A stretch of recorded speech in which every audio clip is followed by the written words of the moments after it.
మా ఛానల్కి స్వాగతం. చూస్తున్న వీక్షకులకు ప్రేక్షకులకు ప్రియ కాళ భైరవ భగవద్బంధులకి స్వాగతం పలుకుతూ మమ్మల్ని ఎంతగానో ఆదరిస్తూ ఉండబడినటువంటి ప్రియ సోదర సోదరీమణులకు, సనాతన ధర్మ సంరక్షకులకు, జ్యోతిష్య అభిమానులకు అందరికీ బుధ భగవానుడు ఏడాది తర్వాత వృశ్చిక రాశిలో సంచారము చేయడం వలన సకల శుభాలను, సకల మంచి బుద్ధిని, మంచి జ్ఞానాన్ని, సత్ప్రవర్తనని కలిగించాలని కోరుకుంటూ ఆశీర్వదించమని ప్రార్థన చేద్దాం. బుధుడు అనగానే మన బుద్ధికి సంబంధించిన స్వామివారు.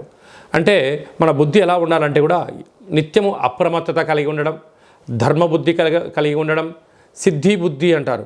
అంటే విఘ్నేశ్వర స్వామివారి యొక్క భార్యలు ఇరువురైతే వారు సంకల్ప సిద్ధి, సంకల్ప బుద్ధి అంటూ ఉంటారు.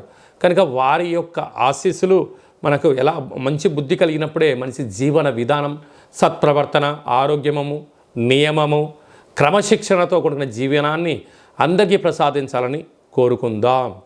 ఇలాంటి కాల సమయంలో బుధుడు మనకు అనుకూలంగా ఉండాలి అన్నట్లయితే ప్రతి బుధవారం పూట ఉదయం 6 గంటల నుండి 7 గంటల వరకు బుధహోర జరుగుతూ ఉంటుంది. కనుక సూర్య నమస్కారం చేయడం, ఓం బ్రాం బ్రీం బ్రౌం సహ బుధాయ నమః అనేటువంటి మంత్రాన్ని ఉచ్చరింపచేయడం, ప్రతి బుధవారము పెసరపప్పుతో కూడుకున్నటువంటి ఆహారాన్ని భుజించడం, ఆ పెసరపప్పును నీటిలో నానబెట్టి హనుమంతుడు స్వామివారి దేవాలయంలో ఏర్పాటు చేయడము, శ్రీ వెంకటేశ్వర స్వామికి తులసిమాలను సమర్పించడము, విష్ణు సహస్రనామ పారాయణం చేయడము, విష్ణు సహస్రనామ పారాయణాన్ని వినడం వలన బుధుడి యొక్క ఆశీలు కలిగి మనకి మంచి బుద్ధి కలుగుతుందని చెప్పి గమనించాలి.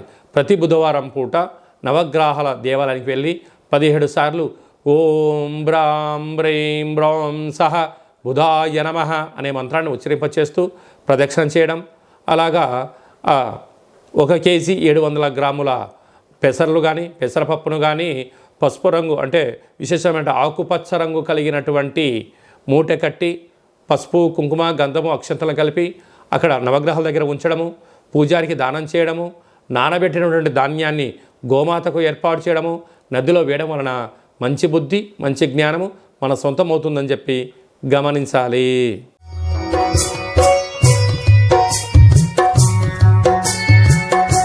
వృశ్చిక రాశి వారికి ఏడాది తర్వాత బుధ భగవానుడు వృశ్చిక రాశిలో సంచారం చేయడం వలన వీరి యొక్క ఆలోచన, వీరి యొక్క విధి విధానము ఎలా ఉండాలన్నట్లయితే ఒకవైపు అర్ధాష్టమ శని యొక్క ప్రభావం ఉన్నప్పుడు ఏం చేద్దాంలేండి, తర్వాత చూద్దాంలేండి అలా వాయిదా వేసుకుంటూ వెళ్ళేటువంటి పరిస్థితి ఉంటుంది. ఎందుకంటే ఇప్పటికే ఇంచుమించు మీరు 24 నెలలు 25 నెలలు ఈ యొక్క శని యొక్క ప్రభావం చేత అలసిపోయారు జీవితంలో. ఇప్పుడు మీకు ఓదార్పు కావాలి, ఇప్పుడు మీకు ఒక సేద తీరడానికి మంచి మిత్రుడు కావాలి, మీరు ఇలా విజయాలు సాధించారు అని చెప్పి మీరు చేసిన మంచి పనులను గుర్తు చేసే వ్యక్తులు కావాలి.